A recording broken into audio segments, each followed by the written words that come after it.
Welcome to Good Evening KU. I'm Jolie. And I'm Morgan. So there's a lot of exciting things going on in the world right now. One, there's a baseball game going on at KU. I think the last it was 7-3. 7-3, yeah, 7-3. So that's going on right now. So after this show, go ahead and watch that. Another big thing I think that's been happening that is kind of, I feel like the talk on campus right now is all the COVID vaccine stuff going on. I know they took away the Johnson & Johnson vaccine this morning due to blood clots, which is That's a little bit crazy. scary. It's so scary because we need it, and so it's just so terrifying that something like that can happen, and then now all these people have gotten it, and it's scary. The Johnson & Johnson one, since it was one dose, I know it was kind of that big punch, and I know a lot of people, my boyfriend got it last week, and he was really sick for about 36 hours, but I got my second Pfizer on Friday and was a little bit sick. I had a fever that evening, but it wasn't too bad, and then I just felt super achy the next day. And I know you're getting your second one tomorrow, right? I'm getting my second Moderna shot tomorrow, and I'm a little nervous because after the first one, I felt really badly, and so I'm hoping with this one things go a little bit smoother. Yeah, definitely. We were also talking that we found out that the vaccines are supposedly supposed to expire in 5 months, so we'll have to get a booster as of right now every 5 months, but hopefully they can develop it so it's a longer time period. Also, hopefully we can reach herd mentality before too long and not have to get a bunch of them, because I do not want to have to get the vaccine and not feel good every 5 months, for Same. Yeah.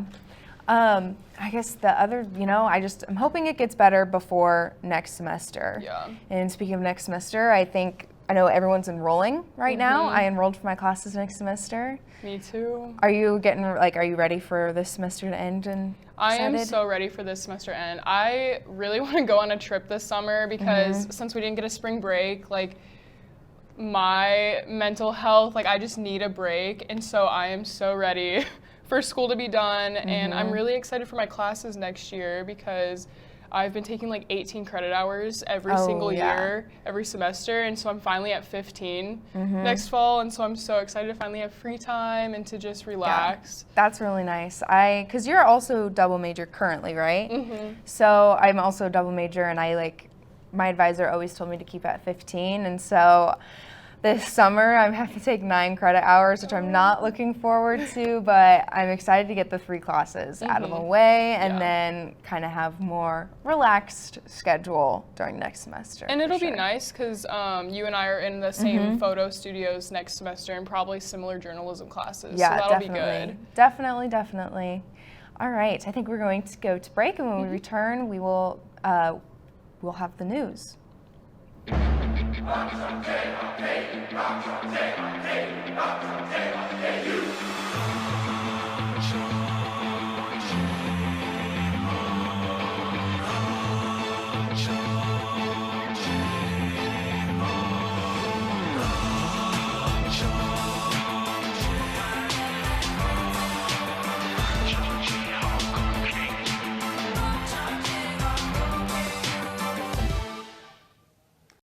The CDC and FDA are recommending that the United States immediately pause the use of the Johnson & Johnson's COVID-19 vaccine over blood clot concerns.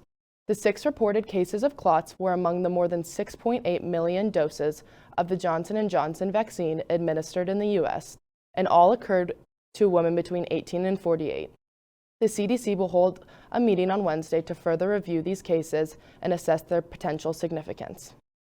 President Joe Biden will formally announce on Wednesday that U.S. troops will withdraw from Afghanistan before the 20th anniversary of the September 11th terror attacks. The Biden administration has concluded that there is no military solution to the security and the political problems plaguing Afghanistan and aims to focus on more pressing national security challenges. This decision to withdraw troops will mark an end to the longest war in American history. Dante Wright was fatally shot by a police officer during a routine traffic stop on Sunday in Brooklyn Center, Minnesota. Police described it as an accidental shooting saying Officer Kim Potter intended to deploy a taser, but instead fired a gun. Potter has resigned from the Brooklyn Center Police Department. Douglas County's health officers are proposing a new health order that would keep in place the mask mandate, eliminate mass gathering limit, and provide more flexibility about the occupancy rules for business venues. The health order will go before the Douglas County Commission on Wednesday, and if approved, the health order will go into effect at 12:01 a.m. on Thursday.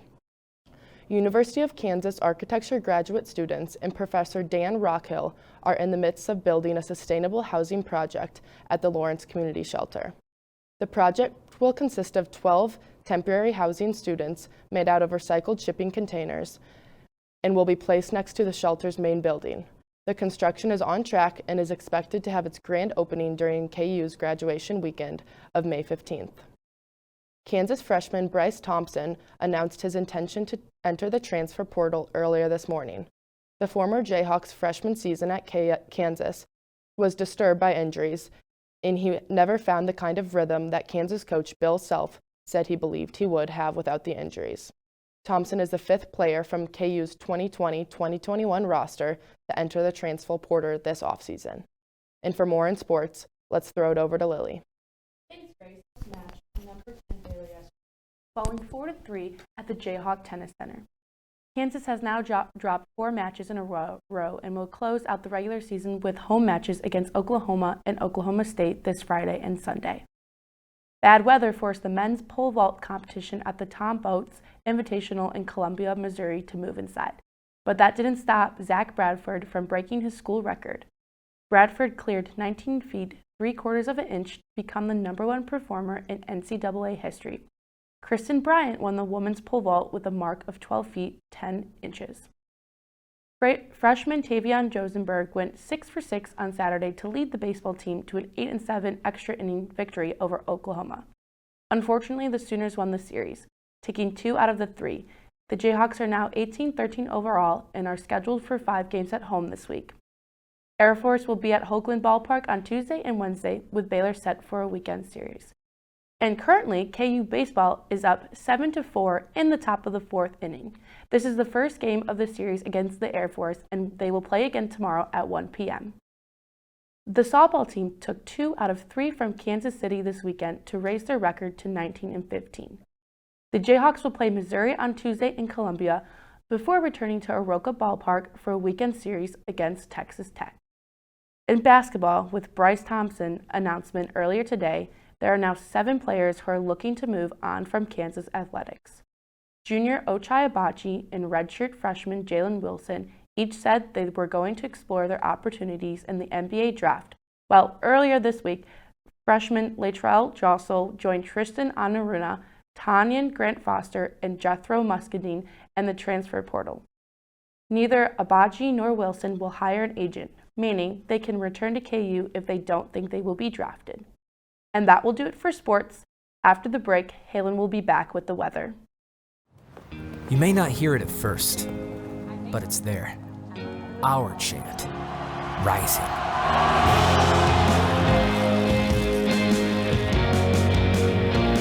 On this summit, callings converge, voices unify into a chorus that sounds out for good, for greatness. Can you hear it? Good evening, Jayhawks. My name is Halen Woolheit here with your Tuesday evening weather forecast. A couple of the headlines I'm going to be talking about for this week is that we're feeling a lot cooler than normal for this week and probably will be for the next few days. Colder nights are also going to be up ahead as well, and we'll see possibility of rain showers arriving later this week. Now, before I jump right into our forecast, I have a couple things I wanted to share. So here is actually a radar satellite loop of this volcano that has been erupting on the island of St. Vincent in the Caribbean, and it's just been ongoing eruptions. You can just see all these little poofs of smoke and clouds just coming from that volcano, and it's just super cool to see that on radar. And also another thing I want to share, another radar loop. So this was a massive supercell that was formed over in Texas that produced gorilla-sized hail. And when we mean by gorilla-sized hail, that is hail the size larger than baseballs. So just imagine hundreds and thousands of baseballs falling down and hitting your car. That's what Texas was experiencing the other day, and I wish I had a picture to share it, but this is just super cool to see on radar because you can see just the overshooting cumulonimbus clouds and also this massive Annibal Sirius clouds, just showing how strong this storm really was. But luckily for us here in Lawrence, we ain't got none of that hail hitting here or any kind of storms whatsoever, and it's actually really nice outside. Right now in Lawrence, we're at 61 degrees. Ottawa at 61, Leavenworth also at 60. So pretty mild for the most part, and we're probably going to be staying mild for the rest of this evening as well. As I mentioned, 61 degrees here in Lawrence with winds from the northwest at 10 to 15 miles per hour.